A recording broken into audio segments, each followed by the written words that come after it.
মন্ত্রিসভায় পাশ হয়ে গেল এক দেশ এক নির্বাচন বিল। সূত্রের খবর, শীতকালীন অধিবেশনে পেশ করা হবে এই বিল। জানেন এই ব্যবস্থা চালু হলে কি কি সুবিধা হবে? দেখুন বিস্তারিত। এক দেশ এক ভোট নীতি কার্যকর করার পথে আরও এক ধাপ এগোলো কেন্দ্র। বৃহস্পতিবার কেন্দ্রীয় মন্ত্রিসভায় সবুজ সংকেত দেওয়া হয়েছে এই নীতিতে। সূত্রের খবর, সংসদের চলতি শীতকালীন অধিবেশনেই এই বিষয়ে বিল পেশ করতে পারে কেন্দ্র। এক দেশ এক ভোট চালু করার জন্য বুধবারও জোরদার সওয়াল করেছেন কেন্দ্রীয় কৃষি মন্ত্রী শিবরাজ সিংহ চৌহান।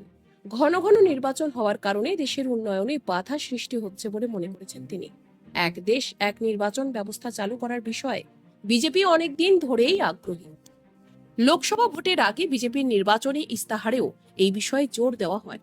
এই নিয়ম কার্যকর হলে সারা দেশে একসঙ্গে লোকসভা বিধানসভা নির্বাচনের আয়োজন করবে জাতীয় নির্বাচন কমিশন।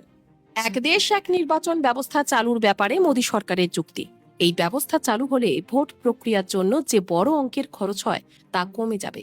ভোটের আদর্শ আচরণ বিধির জন্য বারবার সরকারের উন্নয়নমূলক কাজ থমকে থাকবে না এবং তার সঙ্গে সরকারি কর্মীদের উপর থেকেও ভোটার তালিকা তৈরি ও ভোট সংক্রান্ত নানা কাজকর্মের চাপ কমবে।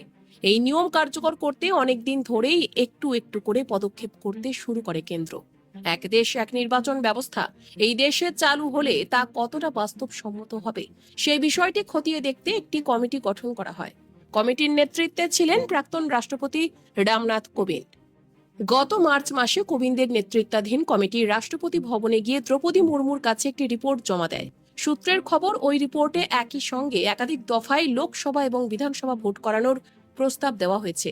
পাশাপাশি পঞ্চায়েত এবং পুরসভা ভোটের মতন আঞ্চলিক নির্বাচনগুলিও ওই একই সময়ে করানোর কথা বলা হয়েছে। যদিও একসঙ্গে সব নির্বাচন করার ব্যবস্থা নিয়ে শুরু থেকেই আপত্তি জানিয়ে আসছে বিরোধী রাজনৈতিক দলগুলি। বিরোধীদের পাল্টা যুক্তি, এই নীতি আসলে দেশের যুক্তরাষ্ট্রীয় পরিকাঠামো এবং সংসদীয় গণতন্ত্রের পরিপন্থী।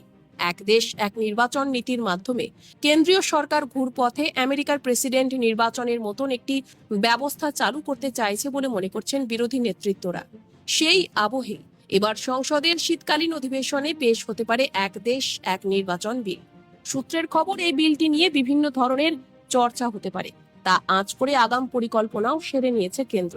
তাই এটি নিয়ে আলোচনার পথ খোলা রাখতে চাইছে কেন্দ্রীয় সরকার। সেই ক্ষেত্রে এক দেশ এক নির্বাচন বিলটি খতিয়ে দেখতে যৌথ সংসদীয় কমিটিতে পাঠানোর কথাও ভাবছে তারা। সেখানে আলোচনার মাধ্যমে একটি ঐক্যমত তৈরির চেষ্টা করতে পারে কেন্দ্র।